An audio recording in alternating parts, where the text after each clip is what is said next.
Everyone, welcome back to the channel.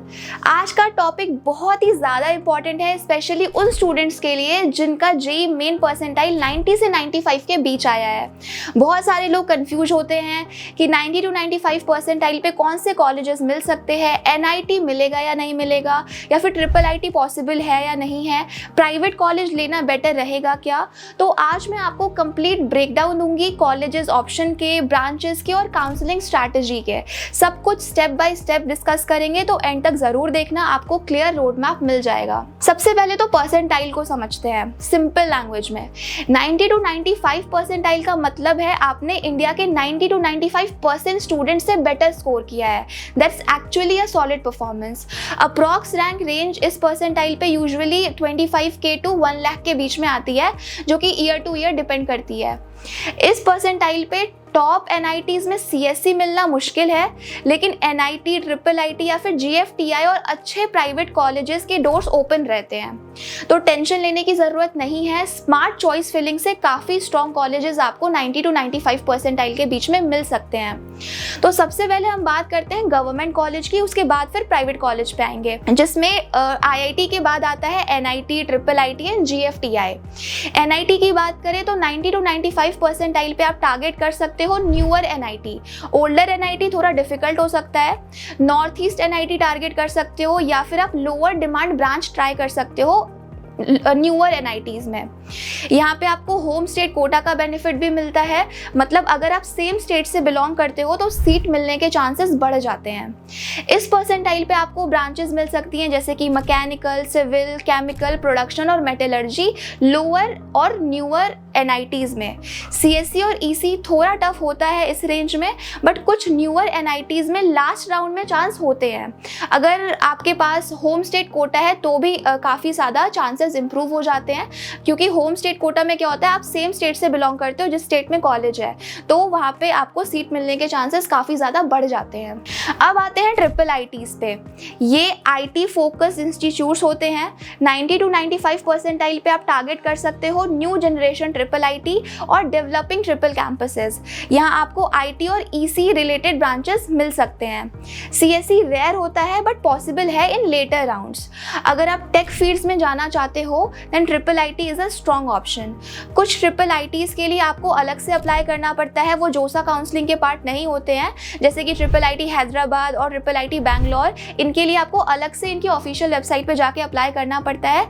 ये triple ITs जो है वो जोसा काउंसलिंग के पार्ट नहीं होते हैं।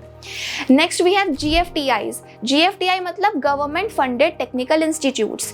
ये अंडररेटेड होते हैं और काफ़ी स्टूडेंट्स इन्हें इग्नोर कर देते हैं, बट ये इग्नोर करने वाले कॉलेजेस नहीं हैं। यहाँ की फीस काफ़ी ज़्यादा रीजनेबल होती है, डिग्री गवर्नमेंट रिकग्नाइज्ड होती है और कंपटीशन रिलेटिवली कम होता है, तो काउंसलिंग में इन्हें डेफिनेटली इग्नोर मत करना। लो रैंक पे भी आपको अच्छी जीएफटीआईज मिल सकते हैं। अब बात करते हैं प्राइवेट कॉलेजेस की, और ऑनेस्टली बोलूँ तो कुछ प्राइवेट कॉलेजेस ऐसे हैं जो प्लेसमेंट और एक्सपोजर के केस में काफ़ी ज़्यादा स्ट्रॉन्ग है।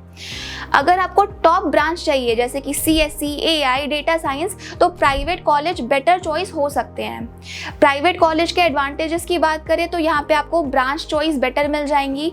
हो सकता है कि आपको सीएससी चाहिए हो और आपको एनआईटी मिल रहा हो, लेकिन न्यू एनआईटी मिल रहा हो, या फिर एक ऐसा एनआईटी मिल रहा हो जो कि एक रिमोट लोकेशन में लोकेटेड हो, तो ये आपके लिए एक डिसएडवांटेज हो सकता है। लेकिन वहीं अगर आप एक अच्छे प्राइवेट कॉलेज को चूज करोगे ओवर लोअर और न्यूअर एनआईटी, तो हो सकता है आपको आपकी प्रेफर्ड ब्रांच मिल जाए। Next point is industry tie-ups. Private university का इंडस्ट्री टाई-अप काफ़ी ज़्यादा अच्छा होता है, तो इसका भी एक बहुत ज़्यादा अच्छा एडवांटेज मिलता है स्टूडेंट को। लैब्स बहुत ही ज़्यादा अच्छे होते हैं प्राइवेट यूनिवर्सिटी में, इंटर्नशिप सपोर्ट भी मिलता है और स्टार्टअप कल्चर भी वहाँ का अच्छा रहता है। And one more important thing is कि कॉलेज चूज करते time placement stats plus average package plus internship culture ज़रूर चेक कर लेना। सिर्फ नाम देख के मत जाना कि हाँ चलो ये इस कॉलेज की हाइप है, इसकी अच्छी मार्केटिंग हो रही है तो इसमें चले जाते हैं, ऐसा नहीं है। पहले पूरा रिसर्च कर लेना, उसके बाद ही जाना। अब आते हैं हम ब्रांच सिलेक्शन स्ट्रैटेजी पे। ये सबसे इंपॉर्टेंट सेक्शन है। तो स्टूडेंट गलती क्या करते हैं पहले वो देखते हैं कि सिर्फ कॉलेज का नाम देखते हैं और ब्रांच इग्नोर कर देते हैं। तो यहाँ पे स्मार्ट अप्रोच क्या होनी चाहिए कि अगर आपको टेक फील्ड में जाना है जैसे कि CSE, IT, AI/ML, data science और ECE और आपको गवर्नमेंट NIT मिल रहा है बट लो इंटरेस्ट ब्रांच, मतलब कि आपको NIT तो मिल रही है बट वो ब्रांच नहीं मिल रही है जो आपको चाहिए, तो उस टाइम पे कंपेयर करो government lower branch versus private CSE, then placement check करो और उसके बाद डिसाइड करो। आपको उस टाइम ये डिसाइड करना पड़ेगा कि आप उस टाइम कॉलेज को प्रेफर करोगे यानी कि गवर्नमेंट कॉलेज को प्रेफर करोगे या फिर एक अच्छे प्राइवेट यूनिवर्सिटी से अपनी फेवरेट ब्रांच को चूज करना प्रेफर करोगे। इस केस में प्लेसमेंट के स्टैट्स चेक करो और अपने इंटरेस्ट और बजट के अकॉर्डिंग डिसीजन लो। Interest plus opportunity is equal to best decision. अगर आप इंटरेस्ट और जो अपॉर्चुनिटीज आपको मिलने वाली है उसको कंबाइन करके डिसीजन लोगे तो सही डिसीजन ही आएगा। अब बात करते हैं हम काउंसलिंग के स्मार्ट टिप्स पे। तो काउंसलिंग में स्मार्ट लोग सीट ले जाते हैं, मार्क्स वाले नहीं, इसीलिए ये टिप्स लिख के रख लो। पहला कि प्रीवियस ईयर के क्लोजिंग रैंक चेक करो और उसके अकॉर्डिंग ही अपनी चॉइस फिलिंग करो काउंसलिंग के राउंड्स में। नेक्स्ट पॉइंट इज कि होम स्टेट कोटा यूज करो। होम स्टेट कोटा की वजह से सीट मिलने के चांसेस काफी ज्यादा बढ़ जाते हैं।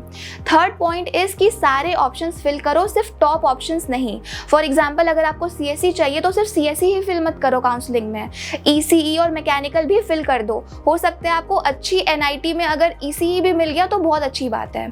फोर्थ पॉइंट इज कि ब्रांच का जो ऑर्डर है वो स्मार्टली फिल करो। एंड फिफ्थ पॉइंट इज कि लास्ट राउंड तक पार्टिसिपेट करो, क्योंकि लास्ट राउंड में क्या होता है कि अगर आपकी रैंक उतनी अच्छी नहीं भी आई है तो भी चांसेस है कि आपको एक अच्छे कॉलेज में एक सीट मिल जाए।